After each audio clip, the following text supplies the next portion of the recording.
they get to share their culture with the world. They are alien weaponry, and their film, Kua Tupu Te Ara, opens in cinemas tomorrow. I spoke to film director Kent Belcher about following this young New Zealand band around the world for 6 years and telling their story. It's a privilege to be able to keep Marty alive.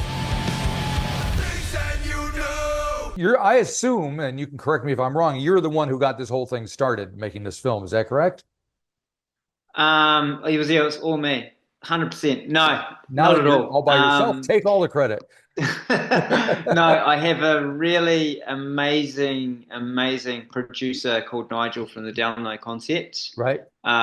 He got this whole ball rolling in a way before I did, because he got the Radio New Zealand part of it happening. Right. And then I was actually doing other stuff with the band at that point. I just shot a documentary for Vice on the band, and then Nigel and I sort of joined forces for the Radio New Zealand one, and then we finished that and we were like, there's just more juice to squeeze from this lemon, and we decided to try and turn it into a film. Right. And did you have any idea what the arc of the film was going to be like when you started, or did you kind of just have to let it take you wherever it went? Yeah, we did actually. I mean, because we were never looking at it from the point of view of it being a rock and roll documentary. We've always thought of it as a coming of age story. Yeah. And so we kind of knew the arc, like the kids grow up and leave their parents behind and go into the big bad world on their own. Yep. And yeah, that's what happened. And I personally thought that it was going to be a bit of a acrimonious sort of thing, but it never was. It all happened really beautifully. It was cool. Yeah, everybody seemed to do the right thing, and we're all doing it for the right reasons, it felt like. Yeah. I think the great thing about them all is the co-popper is bigger than everyone.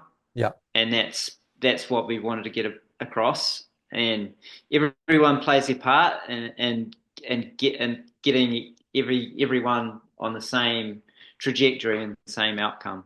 Yeah. So was it tough for you to get the guys in the band to be used to being on camera all the time and being shot? No, because they got so used to having me around that they pretty quickly became they were so used to having me around that everything is very natural. And I'm part of the gang basically. So it was just like sometimes, oh God, Kent's here again, and there was some great, like I got arrested in Germany during the first tour I did with him, and that sort of gave me kudos with the band. That some cred, sort of like I got some cred for getting arrested. It was cool. Did they bail you out, or did they leave you to? No, I had to sort it all out myself. It was that was a story in itself. Another movie. Yeah. What happens on the road stays on the road. Sounds like it. Yeah. So you started in Germany. Was that the plan all along, to shoot that festival in Germany and take it from there? With the structure of the film? Yeah. That first tour that first tour was for we always planned to start with that first tour because we had so much footage and they were so young, and we always wanted it to be a growth arc of them growing up. So it always had to start with that tour. Yeah. And how much input did everybody in the family want to have post-production wise? Did you have to kind of seal yourself off? Nothing. They were really happy with the first cut that we showed them, and there was two shots. There was a shot that we hadn't put in to the film that we were unsure about. We wanted to get a green light from Lewis, and that was Lewis rolling a joint. Right. And we weren't sure about putting that into the first cut. We asked him, and he was like, "Yeah, sweet." And so it was something that we added that he wanted, and then the parents wanted a shot put in that could contextualize part of their story, Right. and that was the only changes we made. Interesting, interesting. So do you think that having them watch this film, and I assume they've watched it several times, did it affect them in any way? Did it change them in the way that they look at the band or themselves? No, I don't think so. They just roll with stuff, you know. There's water, everything's water off a duck's back to them. They're Right, not phased by anything. right. So yeah, it's like, oh yeah, that's cool, sweet, yeah, nice work, yeah, love it, rah rah, let's move on. And what They're about awesome. yourself? Did They it really change are. you? I think that process is still ongoing. Like, it hasn't given me any more. It hasn't given me any work. Yeah, the doors haven't been busted down. People aren't bashing down my doors to me to get involved in any of the next projects. But Well, who knows? You never know. It might happen. it might happen. Well, don't feel bad. Don't take it personally. I don't think anybody's bashing anybody's doors down to do anything these days. So, Yeah, well, it's we're in 2025 now. We've all survived, so you yeah. know what? Yeah, hopefully it's sort of yeah. No, and in all truth, yeah, this year's starting good for me. I'm good. I'm busy. Oh, good. So, the band itself is going on tour around the country in the next month or so. Are you going to be on the road with them, or what are you going to be doing? No, well, I'm done Yeah, with them.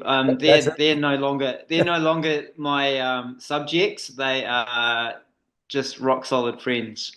I'm going to go to the Auckland show. I can't wait. I can't Yep. wait to hear the new material live. Yeah, they've been working on new stuff. So yeah, and it'll get its first outing in New Zealand next month. Yep. Power station shows I always might good. let the cat out of the bag there. I'm not sure. I might get in trouble. Oh, well, where's this cat and let it out. No, to know, no, I can't say anything more. All right. Very good. But yeah, there could be a few new songs at their gigs if you're I'm going to sure there go will be. along. Yeah. They just put out a Yeah. single like a couple of weeks ago. So Oh, obviously, well, they did. So I'm not letting the cat out of the bag. Yeah, well, no, they'll be playing that single and a couple of others hopefully. yep. So yeah, I'm looking. I'm going to go along to that gig in Auckland. That should be awesome. Yeah. Yeah. And yeah, my producer is going along as well, and we're going to try and get our kids in because they're both into metal. So it'll be father and dad backstage, hopefully. Hopefully, I think you probably can swing that. They're pretty good about that. So for yourself, as a filmmaker, what do you want to do now? Um, I've got a couple of projects that I want to shoot more docos. I really like working in the doco space. Yeah. Um, yeah, I like telling people's stories. I like sort of yeah, I really enjoyed working with the band. I think what I like I like doing my job because I get to meet people and I get to film those people that I meet, but I really like meeting people and that's the best part of my job. So if I can do some more documentary stuff and make some friends that like the band that'll be friends for life, I'll be stoked. Hmm. So yeah, just work on docos hopefully. All right. And do you like making music videos and things like that as well, or is that not something I that? love making Yeah, I love making music videos. Apart from docos and music videos are my two favorite things in the world to shoot. So All right. this project with the band was awesome because it combined both of those things. But yeah, there's like making music videos is great because there's no rules. You Right. can just go nuts. Like you work with a director when I'm working as a cameraman and I'm working with a director and he says, we're going to do this, this, and this.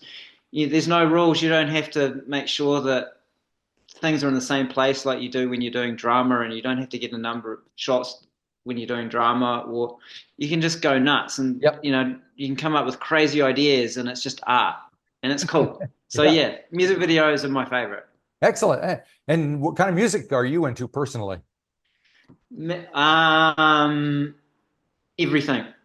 Everybody says that. I I'm not going to let you get away with that.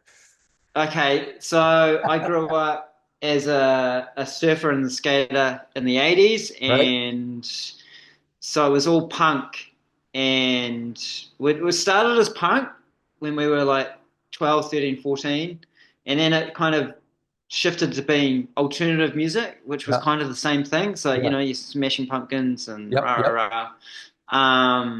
And then it moved back to punk, but it was pop punk, surfskate pop punk in the sort of late 90s, early 2000s. And then,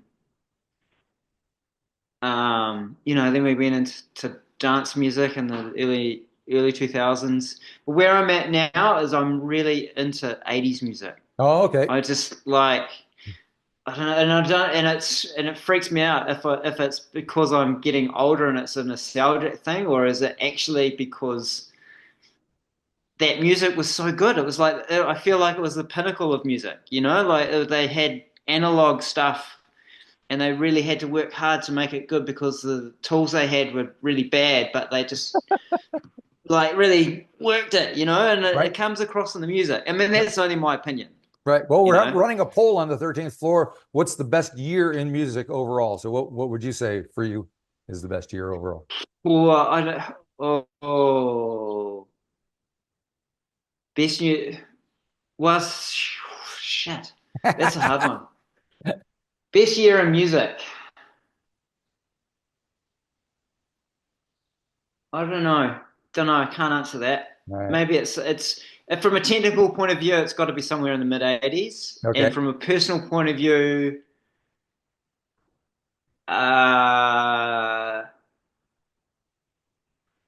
I'm gonna say that sort of the beginning of the grunge Oh yeah. phase, maybe because that's when So it's interesting yeah, that things are with Jane's transforming. Addiction, grunge, like when I was starting to listen to like bands like Jane's Addiction and Smashing Pumpkins and Yeah. Nirvana and stuff, Yep. like listening to Bleach, not Nevermind. Yes.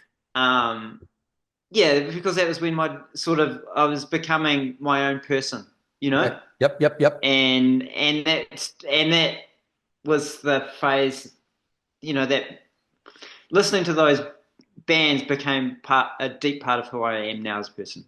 Cool. So let's say, yeah, that period Right. Now I'm personally. curious. One last question. Since you were traveling around the world with these guys, and you're probably got a perspective on what other musicians and other audiences feel and how they view New Zealand music in general, and those guys in particular. Was there anything that surprised you about the way it came across from here? The most amazing thing that happened to me when traveling with the band was the first tour we did.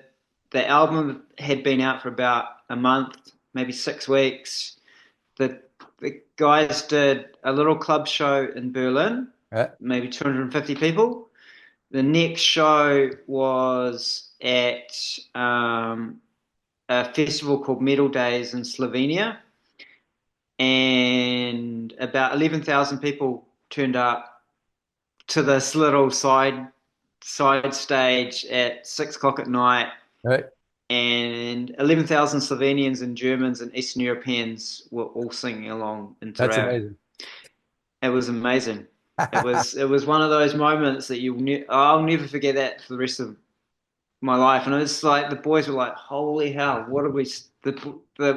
They were onto something. Yep. It was Yep. Yep. amazing. All righty. Well, it should be fun at the power station. I'll probably see you there. Yeah, I'll probably see you there, Marty. It should be good. All righty. Well, thanks for taking time to talk to me, and I hope the film does well for you and you're on to more exciting things to come.